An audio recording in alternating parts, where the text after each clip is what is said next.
Good evening, everyone. I hope that you are all excited about this session today. Thank you so much for joining us on this Wednesday evening. And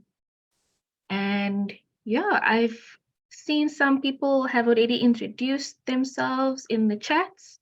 And remember, the chats are going to be open throughout the session. So please keep your comments rolling in, and we'll also try to look into the chat throughout the session as well. So firstly, I'd like to just welcome everyone to the session today. This is basically our continuation from the topic that we spoke about on Monday, which is focusing on sustainable futures, development, and circular economies. But today we are going to be focusing on how it should be facilitated and how it can get us or help us get to the green future. So we are going to be joined by a panelist, and there are a few of the ACA staff in the session as well. So yeah, we just welcome you all and hope that you are going to enjoy this session. I do see that there are some people in the session that was here on Monday as well. Could I maybe ask that you use your emojis just to signal who was actually here in this session on Monday?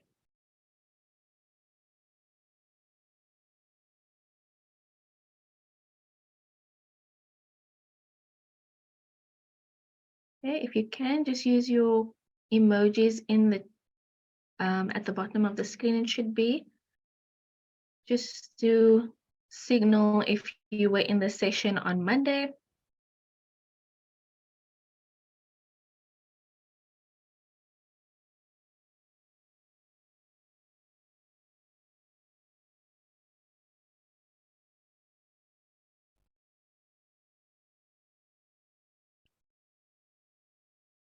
Okay.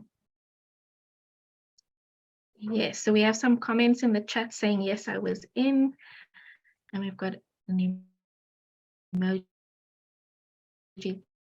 there from Brian.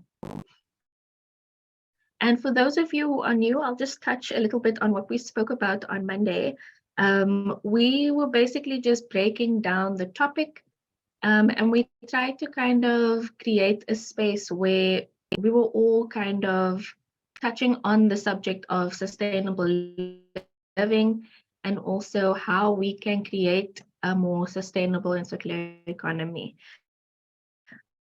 Yeah, so today the environmental mentoring group, and I'm not going to speak too much about him or so that he can introduce himself. But yes, Sia is our panelist for today, Sia Mayeza. And Sia is from the environmental mentoring group, as I've mentioned. Sia, do you want to come in and just introduce yourself?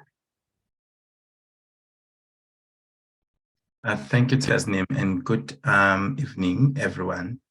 As Tasnim mentioned, I'm Sia from the Environmental Monitoring Group and the network known as the Adaptation Network that I believe is very regional. And I don't know if you want me to say more, or that was it. So maybe you can give us a little feedback into what you do and how you've come into this environmental space. Okay. So broadly, I work around water as a water access, but also water conservation and cost in a broad sense within the framework of South African laws. So it's water from municipalities, but also bulk water. And then there's a very important component, or at least the nexus of food. So I do a lot of work around water and food, particularly in agroecology, in a sense of understanding, or at least trying to unpack social justice within the lens of water and access to food, within the climate change perspective. So broadly, that's my work, and that's how I'm part of the social justice movements, if you like, particularly in South Africa, but we have friends and comrades across the regions all the way to Europe, basically. Yeah, thanks. Okay, awesome. Thank you so much. Um, so just to touch a little bit, and I'm very curious to see in terms of your work, what you've experienced in terms of social justice tying into that. How, how big is the social?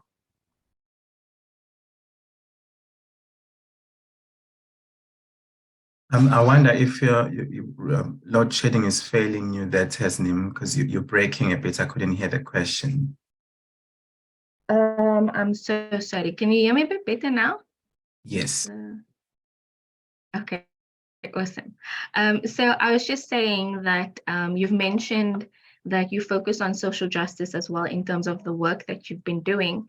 And I just wanted to know how big of an impact that kind of plays into the work that you do. Social justice is very critical. I think it informs how you work and how one, whether an organization or a movement, really responds to questions and offer solutions, but also maybe offer kind of get more questions of change, basically. So social justice within within the environmental movement is very important because it gives you a flavor of community, but also a fabric, if you like, that holds people together, and the nuances in which each person or community falls, whether it's unjust because of energy or because of dirty water or access to land. So social justice offers this lens and access to deeper understanding of what people are suffering from, or the quest in which that needs to be responded for the greater good of society. Hey, thank you so much. And I think this is also just to tie in what we were speaking about on Monday. We didn't really touch on the social justice aspect that much. We did obviously touch on it a little bit, but we didn't focus on it. So I just wanted to bring that in just at the beginning so that we're all, on the same page. So thank you so much for giving us that little insight over there. And then, yes, so I think the first question is going to be around the sustainable development section. And I want to kind of pose the question also into the chats and see what you think sustainable development, should look like, or what you perceive social development to be. I am going to open the chat on my side as well, just so that I can see anything that pops up from the people. And while we wait for some comments in the chat, when we speak about sustainable development, I'm just going to give you the definition. So sustainable development is an idea that aims to meet the needs of the present generation without compromising the ability of future generations to meet on in this session. Is just to make sure that everyone has a platform and also the comfortable space to voice their opinions, but also any questions that you might have on this topic. So Sia, maybe you can speak from experience. What challenges have you had, or what have you seen in the past, basically working in this field of put forward the movement, the environmental movement, that people struggle with in terms of creating that sustainable environment for themselves, if that makes sense. It does. It's quite a big question. basically, in broad sense, the main challenge, basically, it's inequality or access to, well, to basic resources. So it could be access to basic services, but also maybe access to land or water or clean air. So all these things undermine that sustainable development sense in some way for individuals or group of communities, and definitely undermines the social justice part of it, or brings in quite a very important question of what does that mean for communities. And again, I think geography plays a big role in answering broadly to this question, because there are many disadvantages where if you look at Africa compared to its counterparts in South America or in Europe or America. So basically the politics of power and resources, basically capitalism, plays a big role in whether people understand sustainability. If they do understand what means need to be in place for them to meet those goals or to be sustainable for that matter. And that at community level, then it becomes quite difficult, but also clear on other solutions that could be leveraged for those groups to try and understand and unpack sustainability in their setting within the resources they have, but also within the skills and power negotiations that they can do. And we can tie this to governance at a national level, but also all the way to municipalities. I understand that here we're coming from different countries in the continent, but I believe we use the same systems in more or less in a governance sense.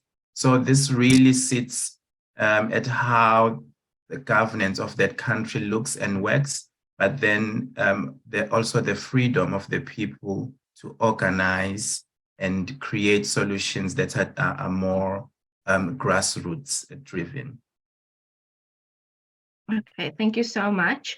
And it definitely is an insight as to, a lot of people do feel like they are alone in the struggles that they are going through. And it's a very big space, and everyone kind of has their own different, struggles. And we're just trying to also get everyone to understand that everyone is going through the same things, just maybe a little different.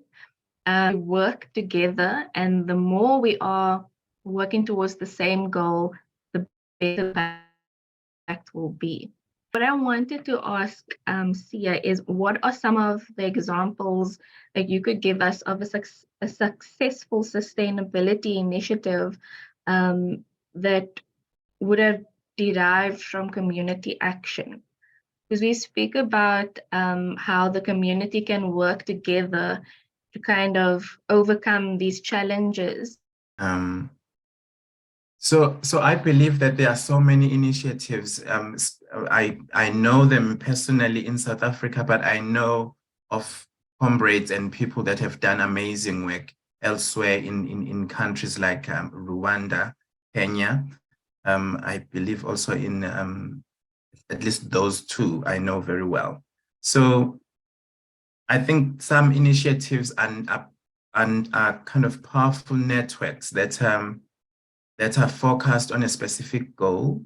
Here in South Africa, there's Agroecology SA, which is really looking at the food question, which I believe I see is someone here is writing that she was in a food imbizo at Betha House today. And I know very well that of that group, because I'm part of the FACT process. So there are good networks that have channeled their energy to specific topics so that they can address a very specific niche or a specific need at community level. So FACT is one of those. And I can talk about the South African Water Caucus. It's one of those networks that are, they feel and look sustainable. The adaptation network is that. but also much more specific projects that have responded to community needs. There's an amazing project in Mopani that is looking at food within the lens of climate change. And the way that these communities or these projects and networks show this sustainability, or at least this something that we can learn from, is their ability to work in a broad sense, be able to bring in each community's or each group's needs and work from there, employing different technologies, be it agroecology, permaculture, or organizing simply around a very specific topic that cuts across. But also what these processes I mentioned have also employed is really making way for indigenous knowledge or traditional knowledge, whatever terminology that works better for you. But these allow sustainability because it doesn't become a foreign concept, and it's about understanding locally what is needed, what thrives, and then derives solutions from there. Thank you for that. We are kind of going to play off of each other. Hi, everyone. My name is Michelle. I know I hadn't quite introduced myself in the beginning. Yeah, and I think, you know, the conversation is flowing quite well, and we're hearing a lot of really important stuff. And I do hear that, you know, some of your work is with marginalized communities in Cape Town, which to me, I would assume that there is, you know, there are strong themes of community action there. Great. Okay. Let's say yes, there are strong themes of community action, which would, because, you know, this whole idea of like creating circular economies and like creating this green future touches on a lot of different themes. And I quite like that for you, you work specifically on access to clean, equitable, and affordable water. But even within your work of social justice organizing, you're not limited to just these sort of working areas. And so I guess my question is around, because I'm sure there's so many people in the chat who, or in the room rather, who want to know, just in part, just like in a very quick summary, how to be better community organizers. Like, how can they set themselves up in such a way that they can drive impactful community action? Because it's one thing to call it community action, and it's another for that community action to actually be impactful. So just through your experience, what have you seen to be something that works in these spaces, especially spaces of organizing? Thank you, Michelle. What has, at least in my very short experience with work and being in the space, I believe there are people who are who have been in the space much longer than I.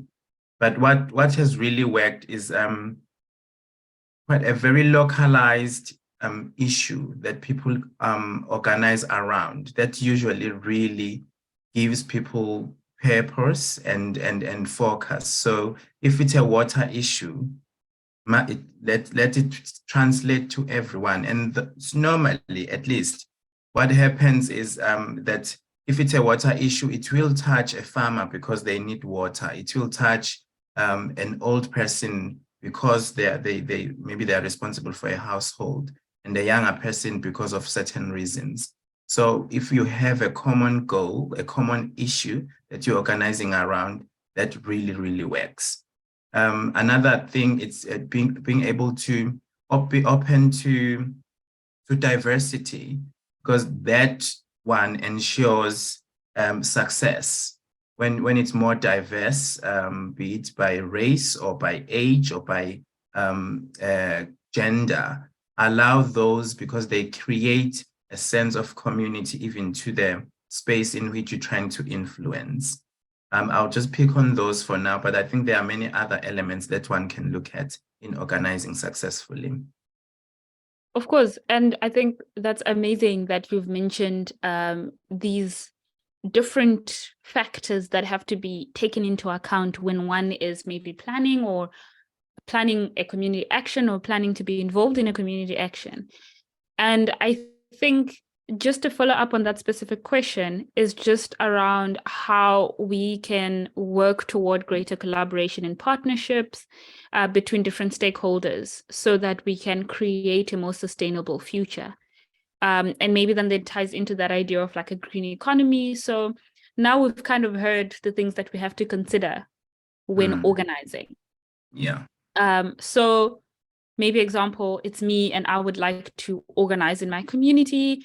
I have taken all of these into account. Now I need to execute. How can I then start work toward a greater collaboration and partnership with different stakeholders? It could be community members, it could be partner organizations, it could be anyone really that I would like to collaborate and work with. And so how can I make sure that that sort of system that I'm creating sets me up for working toward the sustainable future?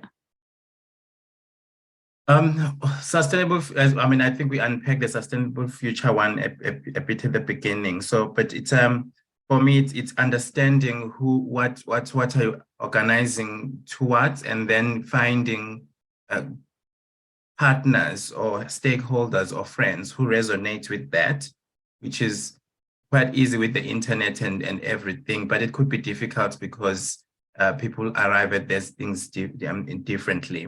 But I think noticing your power is one of the important things to really know where you stand and how, and be able to negotiate that. By power, I mean, if I'm from an NGO that is big, we have a tendency of being bullied if we are from an NGO that is big or small or that is well known. So for me, an ego becomes a huge stumbling block in these processes when you're building the networks.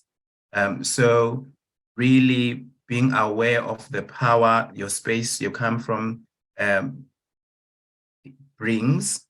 And also then once you are aware, you can really create space for others, or not actually even create, but be mindful of how you show up so that other groups that you are organizing with or collaborating with don't feel small or threatened or used, which is normally what people feel after the action, the community action that would have happened.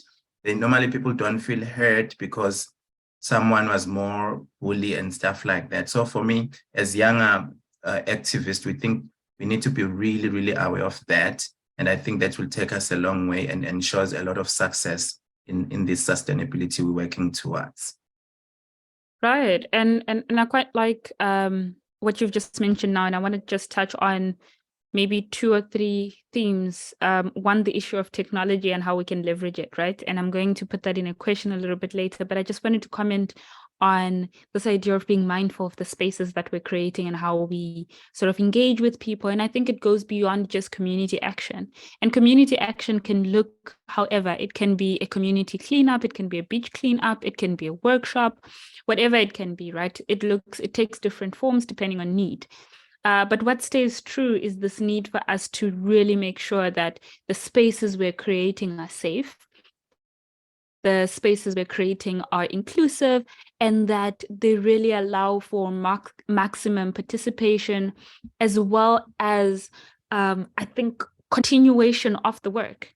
Because just from like picking up on what you're talking about, how sometimes as organizers, we step into spaces and we can become domineering, we can become dominating, we can sort of become a bully, basically.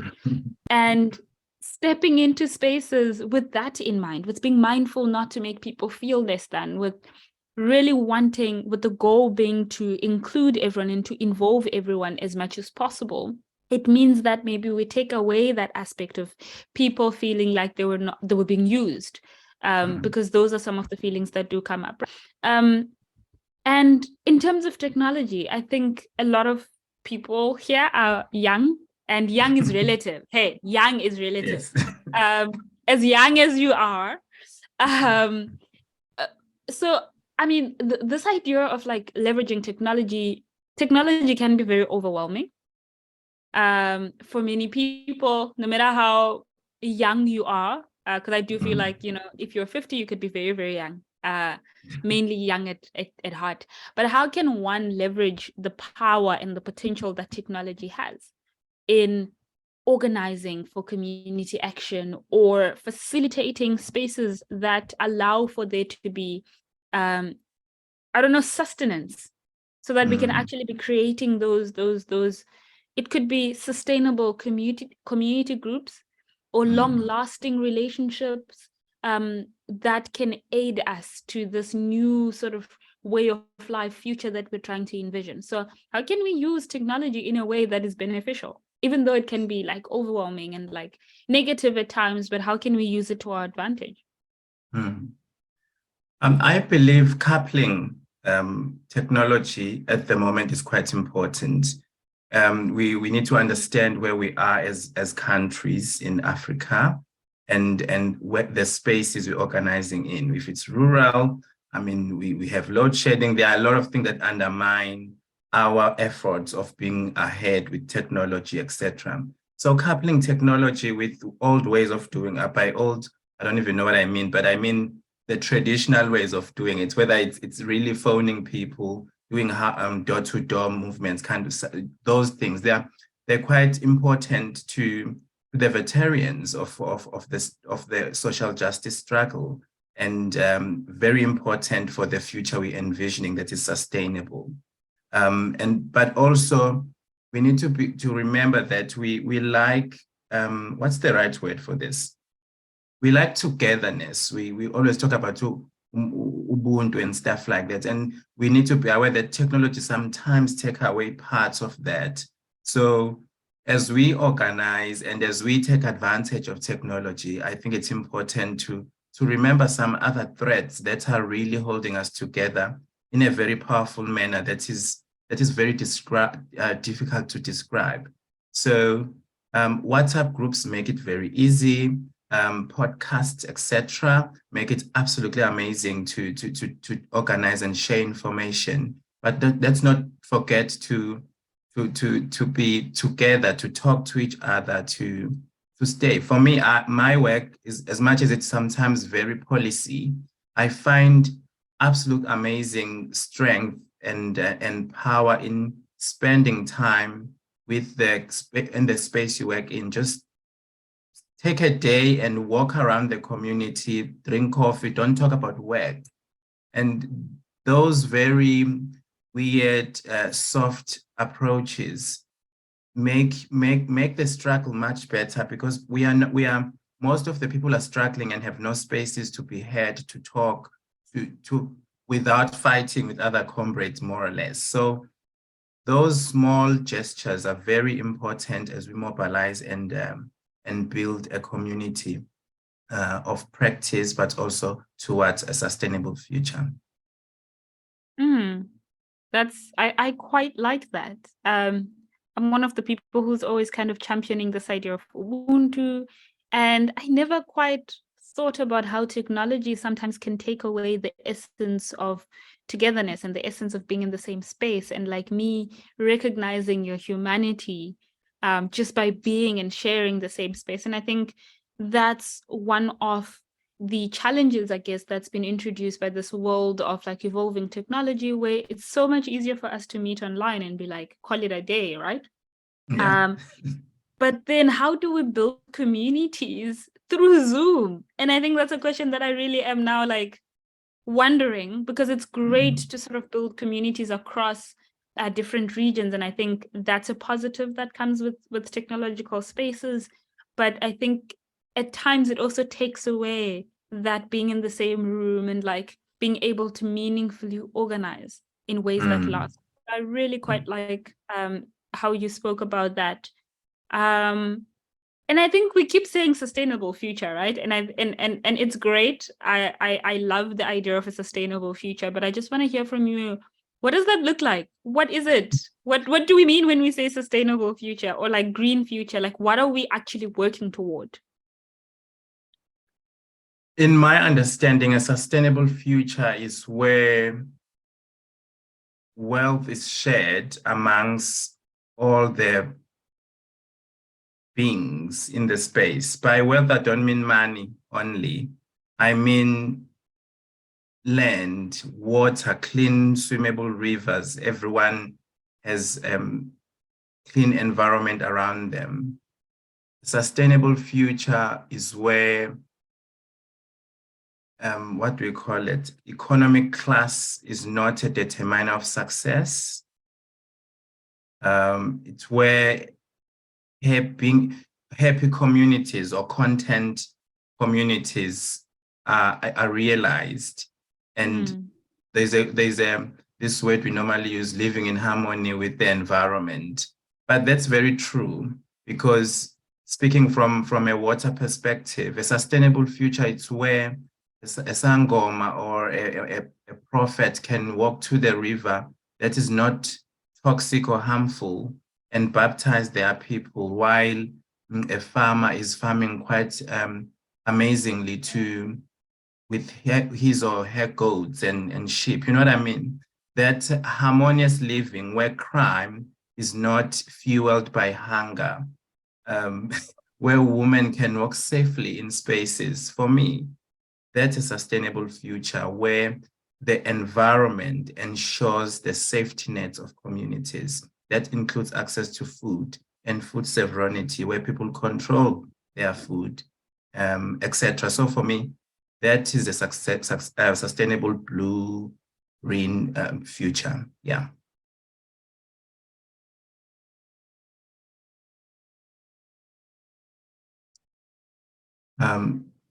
Michelle, Tasneem. Sorry, I think the connectivity is an issue for us tonight. But thank you so much for that.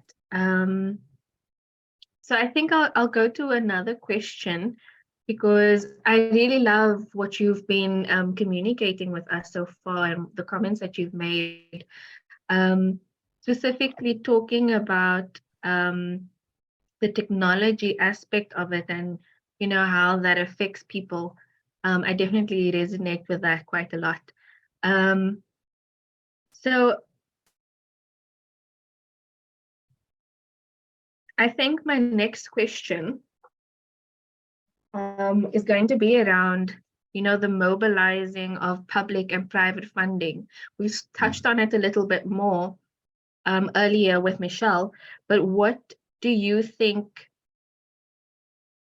organizations would basically look for in terms of providing that assistance to push smaller, like I know you were talking about being bullied as a smaller or bigger organization, but what would supporting funders look at or look for in pushing these smaller movements forward? Thank you for that. It's quite an important question, because it drives the development agenda, doesn't it? Whether it's sustainable development goals or millennium goals, but that's what drives the funding. And for me, that has always been a little bit problematic, because first of all these terminologies or these conventions, they are beautiful. They are looking forward to a sustainable world, but I cringe, because they are not Afrocentric, if I can be politically pushy. So when we engage with these goals, development goals to be precise, in a very Eurocentric way, which is now already a step back as we try to engage. With that comes that the funding comes with meeting the needs of the funder. And as much as we negotiate here and there, and we negotiate a lot actually, because we get to do what we think is important and what is needed, be it around climate change or food sovereignty or water, etc. But imagine if we were setting the agenda of what we think is important to make us arrive at the sustainable future, and to mobilize those resources within our needs and our plans and goals. This sounds very dreamy, but I think it's quite an important thing to think about as we are looking and engaging in such spaces on how we can shift the power dynamics between the funder and the funded. So that informs how we mobilize resources. And it talks very, very directly to how sustainability is achieved. So that we can really focus on building CBOs, or we call them community-based organization, and other smaller organizations across the landscape, so that these organizations and movements and communities can respond to direct needs and issues. And then we have much more decentralized food, decentralized water, decentralized energy, etc. And all that will make us cap and also give language to the notion of climate change, as we know how much it affects us in communities and how much is it important in our social justice movements. So informing the funding narrative becomes critical.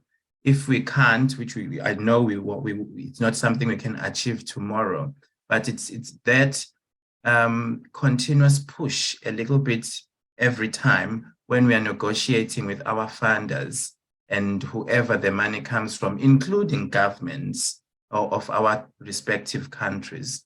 We need to push for what we think is important for our communities, for our movements, so that all the wins or gains that are made talk directly to the needs of the people and meet the national needs and then meet the international needs.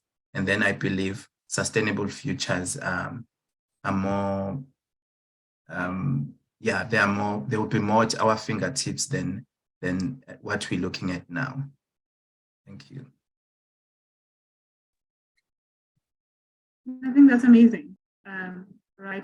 I think that one of the problems that we have, just touching on that funder-fundee relationship, one of the issues that we currently have, especially from a funding perspective, especially for community-based sort of projects and other such things, are these challenges that come about. I think just for the benefit of those who are in the room, I think this is something that is great to sort of bring up. So there's so many issues. Like, I'm thinking of so many issues right now that come to like funding and like funded people, but especially when we start thinking about from like a community-based perspective. One is the issue of languaging. We touched on it a little bit briefly just earlier. The issue of languaging, right? We need to speak the funders' language. And in as much as we want to do stuff on the ground, we still need to be able to access the funder or whatever money that they have. And then we still need to present our idea in a way that they are going to understand. So I think my question then around just that specific thing is, how could I, as an individual, maybe I have an organization, maybe I have a community-based action that I want to do, maybe I've got a CBO, how do I navigate the space where I've got a vision for community action that allows me to contribute to us building these sustainable futures? I've got this vision, it's a great idea, maybe I've put it on paper already. If maybe you know, and if you don't, then that's also fine. But how do I start this process of acquiring funding, either at national, regional, local level, or even international grants that might be open? Like, how do I start that process of realizing this dream? Because the resource is very important, especially in the, it could be financial resources, human resources, people that will help you realize it. And it's great to have volunteers, but it's not always accessible. So how then do I make it happen? That's a very tough question, Michelle, and I don't think my response will do justice to it. But I will speak from experience and then hope that it will resonate with other colleagues in this call. and we'll find our personal attachment to them, to this. But I think there are a couple of things that are helpful to employ as one is looking at responding to the needs of their community. One of them is the ABCD approach, looking at what you really have first around you, just to really take stock of your assets, your skills, etc., what is around you, so that those things, at least in my understanding and my experience, they ground the idea before you go out and look for someone else to support your process or effort. So if let's say we are campaigning against systems change, we first look at the organizations that are working around, and maybe we want to do systems change at a national level, right?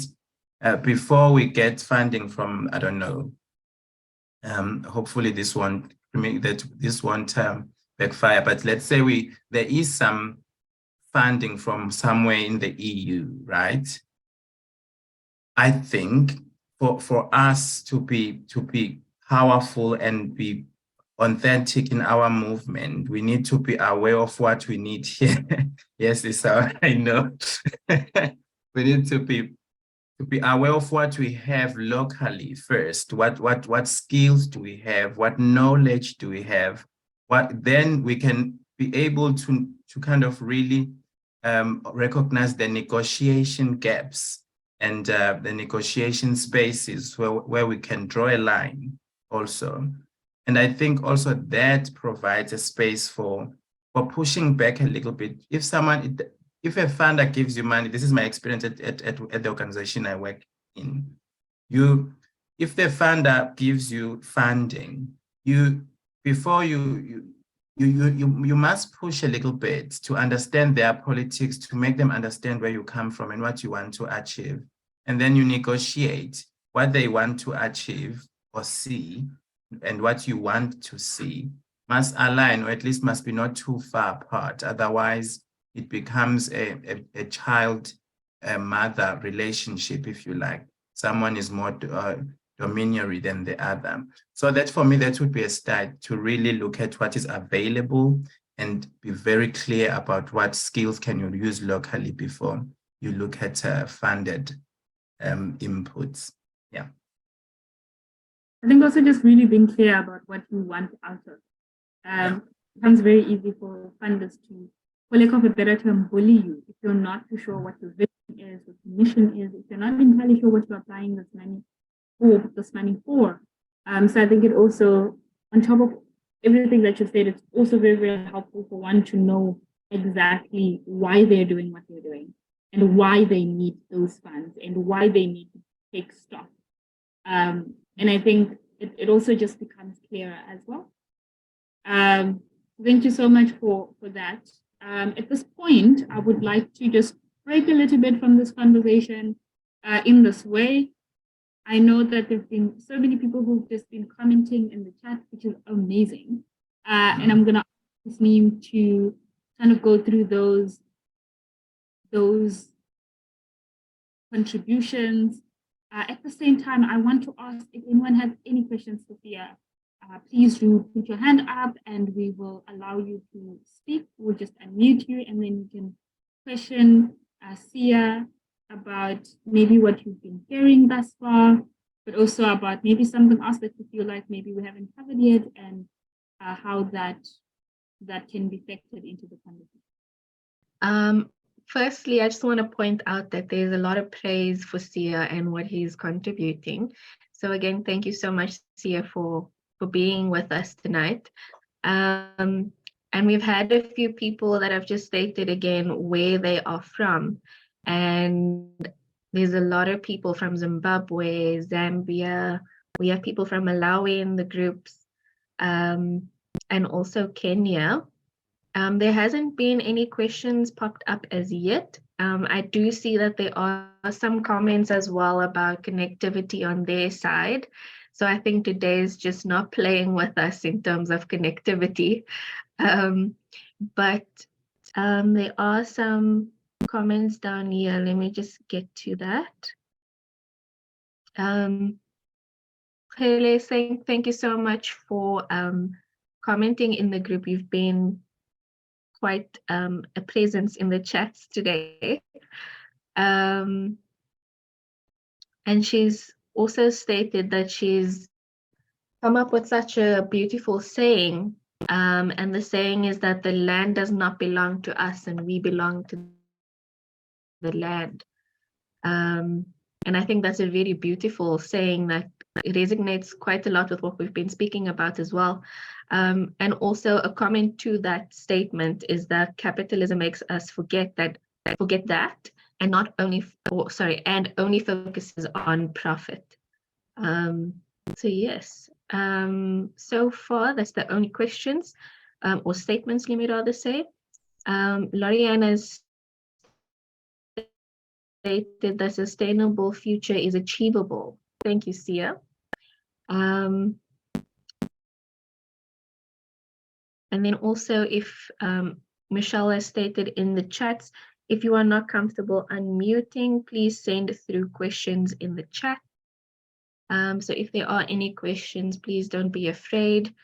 You can either put them in the chat, or if you want to raise your hand and you want to speak directly to us or Sia, you are welcome to do so as well.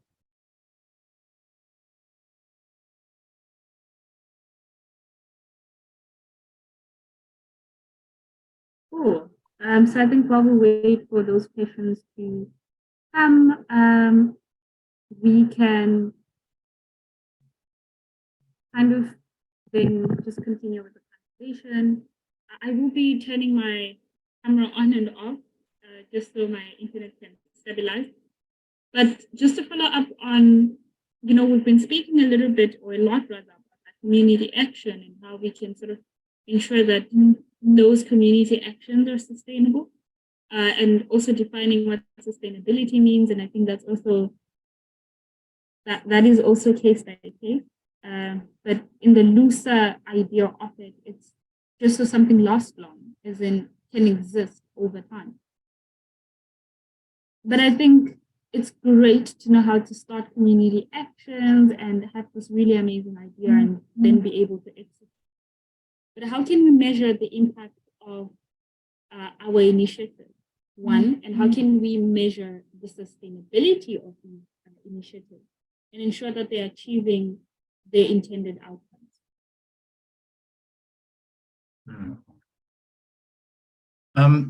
There are a few things I can share on that I know personally and that we use. But one of the obvious ones is to, if we measure the success of the initiatives in achieving sustainability or the intended outcomes, is first an environment that is regenerating around us. Whether it's an overgrazed land in a field, or a clean river in an urban space, or a nice green park where kids can play and be happy, that used to be maybe a space that was dangerous, particularly in the Cape Town context. And I think it would be the same for the townships across South Africa. So if one has mobilized and worked in the space, one way to track them that you're achieving your intended outcomes is the change in the environment, physically, whether the water is clean or not and stuff like that. But secondly, I think it's the diversity of people that are participating in whatever that you're doing. If they should be young people, they should be male and female, they should be race profiled across. That means that because the environment and the social justice part is about cohesion. So if you still have a very specific group, that means there is something that one needs to look at, etc. So those are some of them, but mostly, I think in our context, in South Africa particularly, I think if women and anyone that is not how do I say this politically correct? If that allow me to say women for the lack of not knowing what to say. If women feel safe in those spaces and are in leadership and stuff like that, that means you are achieving what you're looking for because of the history and all the other elements that are attached with power and privilege. So if the space creates those conditions and you can see these groups thrive, that means something is happening and something good is happening there. Thanks. I like that. I like that question a lot because especially when we start looking at spaces of climate leadership and leadership in general, we find that there is a lack of representation, especially at high-level decision-making. And that's something that we need to have. And this is just me now speaking a little bit broadly because we brought it up and you've kind of touched on it. And I think that's something that we need to continue to push for and advocate for.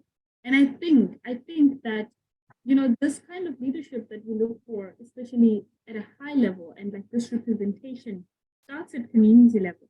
It starts at community level. It starts by creating those safe spaces that you're talking about that allow for people to show up as authentic as they are, take up space, you know, emerge in their leadership and really just grow. So I really just wanted to mention that. And noticing that you also spoke a little bit, just as you were giving your explanation earlier on, you spoke a little bit about like land grazing, and I think this is where this question came from. And the question in the chat that we've got is, how can we deal with big companies that are bringing easy forms of farming, but are very detrimental to our youth? Just from a community action perspective. I think this is not an easy one, and it really requires community organizing because these things are brought with some sense of incentives so people can run to it, but it's a trap, we all know. So I think it starts with that part of organizing at a community level, not individually, because it gets dangerous, and we've seen comrades get shot and killed because they are too loud. So those are one of the sad parts about the work we do. But one of the ways to do it is to really organize as communities, maybe not necessarily against. Well, basically doing it against it, but it's really about conscientizing. There's this word I always fail to say, but you conscientize people about the value of food sovereignty, if you like. So the value of owning seed and within just how farming is linked with other systems that sometimes help, but it doesn't always go all the way. That's one part where people can resist the big companies bringing in harmful farming ways and systems. The second way is, and this normally at the moment, at least in my experience in South Africa, particularly in the Eastern Cape, where in our work at EMG, where land tenure is linked to males specifically, and so there's a very weird power gendered way of doing or dealing with land. So again, it's about organizing around that so that you have people who can use the land effectively and actively, so that there are no fallow lands where companies can push their agenda by bringing in tractors and stuff like that, because and paying people by giving them, because they will be giving them food. It's just that it will be a trap, since it will be a system that will undermine water, grazing lands, etc. But to answer your question, Simon, I don't think it's an easiest process, but knowledge, when people have knowledge and have sense of agency, anything is possible. And it starts with the seed when it comes to food. When people own seed, they own the food system. Yes, it's our food sovereignty. Yeah. Cool. And see, I like this idea that, you know, when people own seeds, then they can sort of move towards food sovereignty. But I think there are so many other factors, you know, this idea of like a coming in with all of these promises. A lot of people especially if we're looking at it from a very basic community level, you find that there are so many other issues that these people are battling, right? It could be food scarcity, it could be employment, it could be a lack of access to resources, from public transport to education to other forms, you know. So to just say that companies, we should do away with them, although I'm anti-capitalist, I think I'm interested to hear how we can then integrate these models that don't necessarily depend on the harmful sort of initiatives that are clothed as these good things, right? So how then do we create initiatives that call for empowerment? Because I think when we speak about community action for sustaining or for sustainable futures, we're definitely talking about communities that are then able to stand for themselves. So capacitated and empowered communities. And I don't think that it's always highlighted how we can get there. Because I think with this question, it's also speaking to, there's a need, right? And these companies come in addressing, or at least trying to address this need, or speaking to be addressing this need. So how then can we create initiatives for community action that allow for these communities to be self-sustaining so that they can move toward these dreams? The unfortunate part that our approaches have deteriorated in it's really and actually the whole society, we're looking for quick solutions. And I think we can blame it to technology, we can blame it to capitalism. There are many places in which we can refer as the cause for this sense of immediate response to our needs. And companies also, including mines, take advantage of that.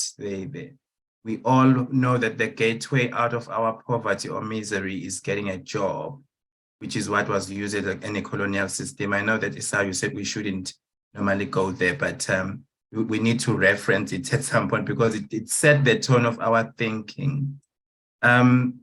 So that's one part.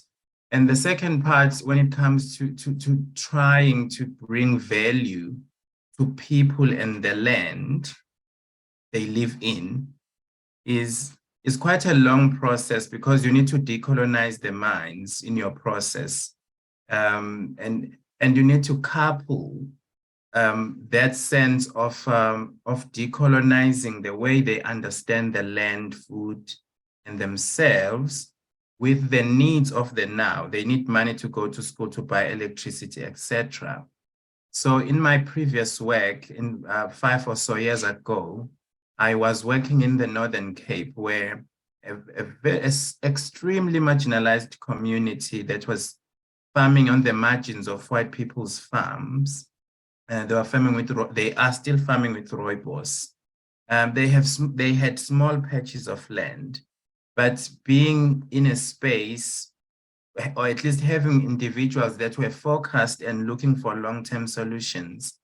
These small-scale farmers that were 14 in 2002 are now around 44 because their kids have grown and have become members of this self-sustaining cooperative called Hayfeld. That makes a turnaround of a couple of millions a year, and they own the whole value chain of that space. That's just one example that one can go look online and see. how one can start such initiatives, and they start small, but they are possible. You can do them. They are very possible, but they need long-term thinking, patience, and commitment. And it's easy for me to say that because I walked into such a space that was already built, but there are tools that are available to do that. But what I think most of us here can definitely hold on to is to try and decolonize and find ways to unlearn that the only way to bring dignity is to find a job if there is land, water, and access to things, basic things. We need to recreate the narrative of wealth and worth. That's in a very, very broad sense, and I hope the example that I gave of Hayfeld brought it home. Thank you. Thanks, yeah. And I think it's interesting, right? But I don't necessarily think that we have enough time to get into it now. But I think it's also just worth mentioning that we've had a workshop as well on the essence of decolonizing and decolonization. So you can look that up and you will find a little bit more information on that. But I think it's so useful to give people tools as well. And I am very much aware that we don't have time to be giving each other tools for one, decolonization, two, unlearning. And I think the best we can do is start the conversation. And I think I just wanted to note that first, because this idea of decolonization, I think it is sort of picking up and it's gaining in popularity. But it's not always explained what people actually mean. Like, what do people actually mean by saying decolonize food systems, decolonizing food production, decolonizing the ownership of land? And I think those are, what I'm going to do is put a pin in that question first, so that we can maybe a little bit toward the end. Simply because I know that you've spoken about your work in policy. And what I'm interested to sort of understand and hear from you is, how does your work in policy, one, contribute to creating environmental policies that are sustainable, and two, that can aid or help community action or community initiative? So, because one of the problems that we get, especially as community-based organizers sometimes, or grassroots organizers rather, let me put it that way, is that this idea of policy is an idea, it's a concept. And often it exists where it exists. And where my work is where my work is. So I'm interested to hear how there's a relationship that exists between grassroots organizing, or how grassroots organizers can influence environmental policy. And I think after addressing that question, I can maybe come back with this idea of decolonizing and what we actually mean when we say decolonize food systems and decolonize, chain supply, or whatever it is we're trying to do, decolonize. What does that mean and what does it look like? But first, the question around policy. Policies, or policy at, you mean like policy at national level and stuff like that? I think policies in general, right? Because we have to engage with policy. Because I do know at the moment, for instance, there is the climate change bill in South Africa that is circulated and consulted on and being tabled. So that is just one example of policy. But I think broader than that, because you also start looking at policies at regional level, and then you also start looking at policies at an international level. And that's where bodies like the United Nations sort of have, oversight on. But I think in the broader sense of policy, how can policy help me in my community action? But how can I also engage with policy in a meaningful way? Okay. Thanks for that. I hope I do justice to this within my understanding. So at the beginning, I told that I work with at a very community level in Cape Town, but also belong in networks that are focused at national level as well as regional and across of course, your NCCCs and stuff like that. So for in my understanding, the first step is to understand, well, information is power, right? So understanding to a certain extent what is happening at those treaties where the government signs things and then belong there. Funny enough, they wanted to pull out on one of them and now they are back. So it's that weird sense. So working within that space, and I think being aware of the context is one powerful thing. Being part of community movements so that we can know what binds our governments and what they're working towards. Because our governments more or less follow the money. So that's a set part at the expense of people and the environment. So once we have a sense of what binds our governments, it could be within the NCCC or the deforestation ones, etc., the desertification one, and many others. That gives us one leg into understanding if whether or not policies that will be passed at national level will be for us or against us. Now, of course, at communities or community organizing is really normally focused at what is happening down the road or in the next 2 blocks, etc. So networks, belonging in networks as a community movement becomes very important. It could be FACT for Cape Town. What is FACT standing for? Food. And I'll just call it FACT, but if someone can write it here on the chat. So there are networks. One needs to belong in networks to get information. Some people are fascinated by policies. They can unpack those terrible documents and give you what you really want them. What one always need at community level, depending on your issue, is to know what guides the government to respond to your needs. That's your really important part, so that you don't scream about and not really make difference. So once you understand how your government funds stuff and how it governs that particular issue, then you can decide whether you're pushing back and try and change the narrative with what works for the community. So you give the government alternative ways by doing them there at your community level and pushing back. Or you start a whole parallel system if you see that this thing doesn't work or it undermines, etc. And you do this by employing different ways or different things. Of course, you politicize each other. You understand your issue, like climate change. We need to understand what climate change means for South Africa, what climate change for Zambia, Kenya, etc. But also be even more specific. What does it mean for Harare? And what does it mean for Cape Town as a coastal city? You know what I mean? Then those very specific facts help you organize in a better way, help you to be clear with your campaign or what you want to see change. And then you are able to identify through your networks or sometimes just paying attention to radio and other processes.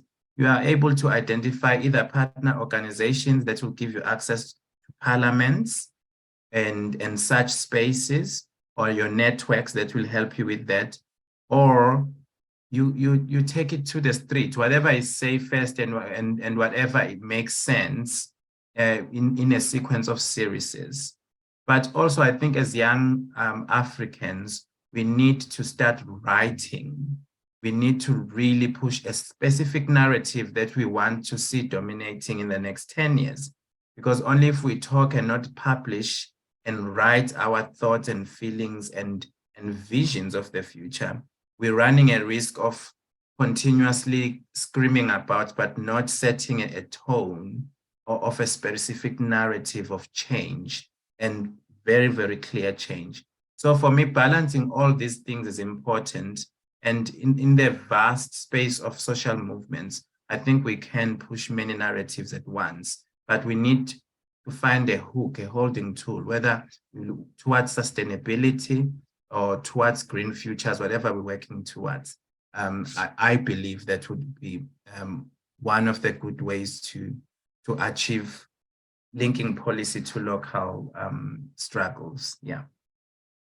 What I'm hearing is that there's need for there to be a structure that is created, and maybe even a methodological approach. So if this doesn't work, then this, and if this doesn't work, then that works. But what I'm struggling with a little bit, and maybe you can help me out and others in the room, in maybe 30 seconds or less, because I'm a little bit away of time now, is how can I access? Because you speak about maybe engaging with government at local, regional, at national level even, but how can I access these offices in order for me to be able to engage with this? And I think this also goes beyond writing, it goes beyond documenting, although very, very important. I think when we look at the drafting of new policy, especially in the environmental space, because this idea of environmental policies is kind of emerging, as I would say, I think from calls from activists, governments across the continent, across the world are sort of listening to the needs that are being identified by grassroots organizers, grassroots activists, by grassroots practitioners, and the policy is starting to reflect that. But I think sometimes it's helpful for someone who knows their way around the system, someone who knows their way around engaging with policy, engaging with government. So I think my question really in that is, how can I access government? And I also know that it's very different for different areas, and we've got a diverse group in the room from very different countries. But I think maybe you could speak to how I could access policy from a South African perspective, maybe even African perspective, if you've got information on it. Cool. I know that for other countries that are represented here, it's quite difficult to engage at that level and probably dangerous. So we will exercise this one with caution. But in South Africa, you access these things. Basically, they are first, the City of Cape Town Council is open to come and join their meetings. You can sit, you can observe. Of course, you can't necessarily talk. So the work that I did a couple of years ago when I was monitoring parliaments, what I learned was that the committee portfolio meetings for water, energy, etc., they are open. You can just go sit there and listen. During the listening, they will have tea breaks. Then you talk to one person there. You create friends. It takes a bit of a time, but it makes sense. That's how you first push a very specific group narrative into these spaces, where you start feeding information through one of the portfolio members. They could be from any party. You just listen to how they speak, and you get a sense that they would listen to what I'm talking about. That one. So you try to be visible there because you are allowed to be there as a citizen. That could be at council level, so that City of Cape Town. That could be at a provincial level. That would be the Western Cape in particular for me. Then that would be the NCOP, the national, the national cabinet, not cabinet, but the other one, the other house where rules are made. NCOP, it's called. You can sit in those sittings. That's part one. But another part that at a basic community level, a community member can sit at sub-council meetings that sits every 3 months in South Africa. So if you're in Khayelitsha, you can find your sub-council and you can sit in those meetings without being chased away. You can find sub-councils across the city, I'm sure across the country. So those are just one of the ways in which you can engage with government, but also influence policy at very minute level bills, but it's powerful and it works. Amazing. Thank you for that. And I think those who are in the house would like to engage on that level with policy, which I think is great because it allows for you to create, I think, support for community action in ways that become more apparent, especially for policymakers in spaces. Very, very aware of time. I'm just going to ask everyone for an extra five minutes so we can get through to that question that I said I would put a pin in a little bit earlier, because I think it's very, very important that we understand these things, and especially in the spirit of these spaces where we really all want to be on the same page when we speak about these things.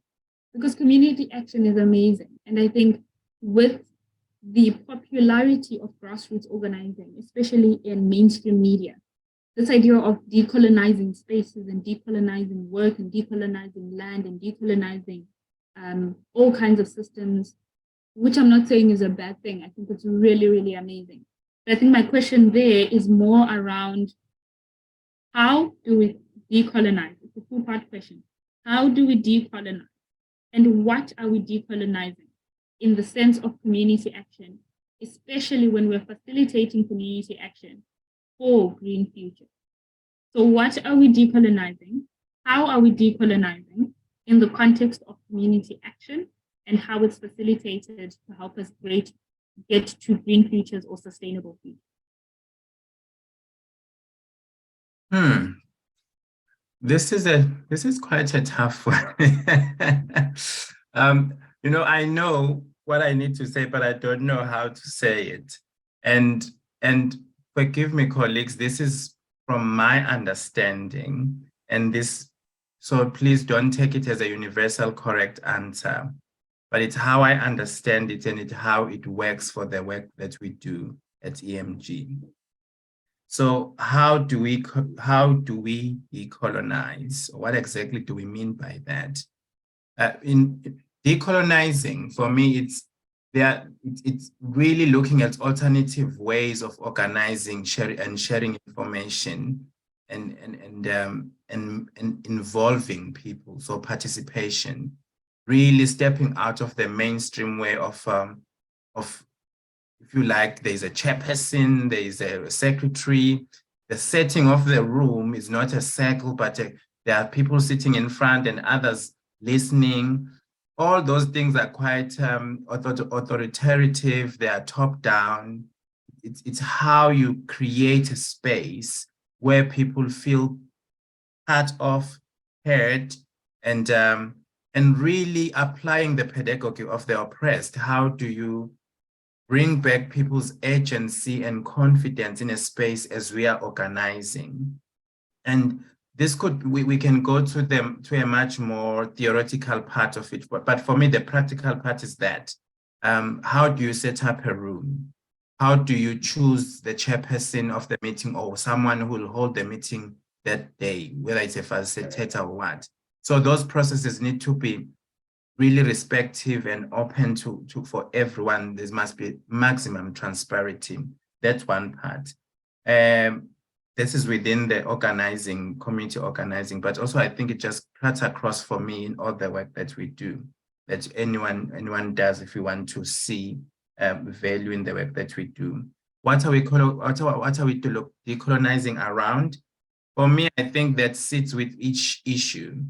If we're looking at water, we need to understand the laws, where they come from, and then what were other ways of knowing and being with water that are not recognized in this current system. That is important to understand so that we can find other ways and alternatives that are much more equal and accessible and very recognizing of everyone's needs in the room or in the community, because the current system is not working for that community.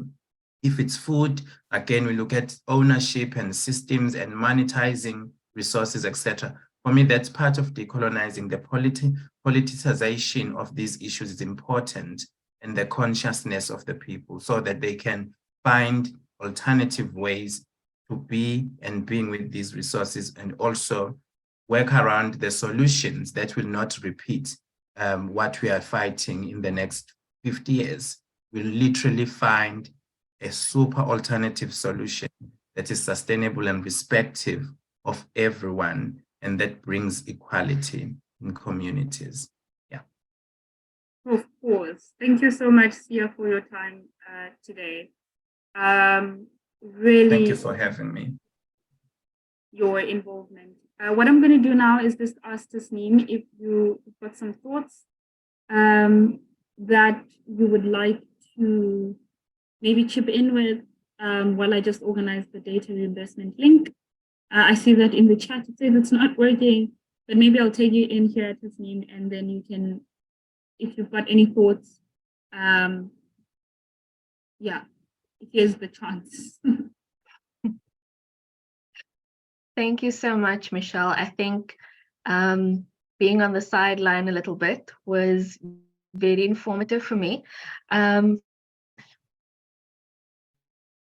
More so about how easy it is to get into these spaces as well.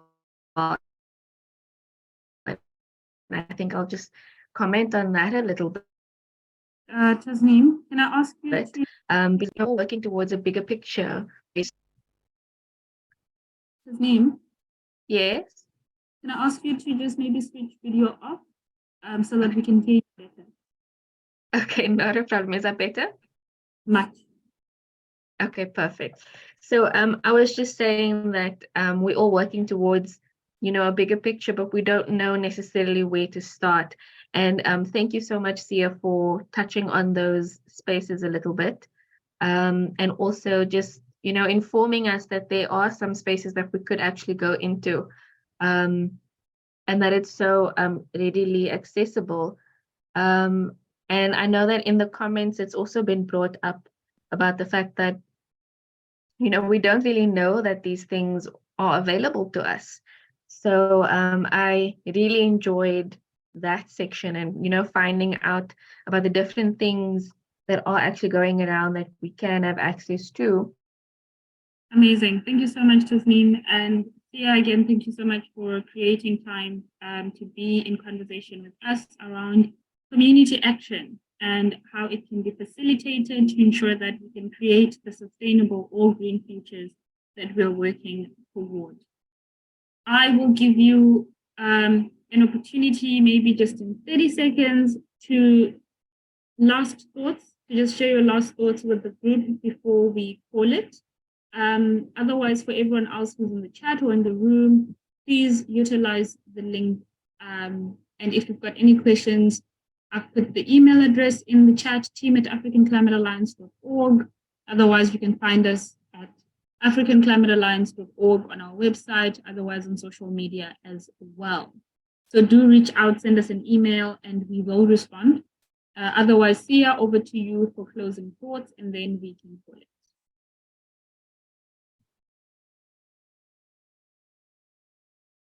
Thank you, Tasneem and Michelle. I'll start with Masimange. I just took your number, so I'll drop you a text and we can take the conversation from there. Broadly, thank you so much for trusting me and giving time for the conversation. It was such a pleasure, a very scary process, but I'm so grateful for just being part of the process and being in the space of sharing. I really hope that we as young people find a way that is beyond our egos so that we can organize better and imagine a future together so that our kids grow up in a much more allowing, freer, and very safe environment with a lot of food that we own. That would be me, and swimmable rivers. But I think there are opportunities that we can really take advantage of to organize better and create a movement that will see through change in Africa. Thank you so much, and let's keep on keeping on. Thanks. Amazing. Thank you so much, Sia. And thank you so much to every single person who's in the room. Thank you so much to everyone who's engaged with us via the chat especially, and everybody who is going to get in touch. If you would like CS details, please do reach out. Again, the email is team@africanfamilyalliance.org. We are going to be sending through some resources, reading matter, following up the workshop we had on Monday that was setting the tone for this conversation that we are having. If you've missed any parts of the conversation, please look out for our social media. This conversation will also be put online, and then you can go back and you can revisit it. So thank you so much, and we really hope to see you in the next workshop. Sadly, this is the time that I dislike the most, where I have to say goodbye to all of you, but we will be back with another workshop in the next month or so. So do keep a lookout on our social media. Again, I cannot thank you guys enough. Thank you so much and have a good night.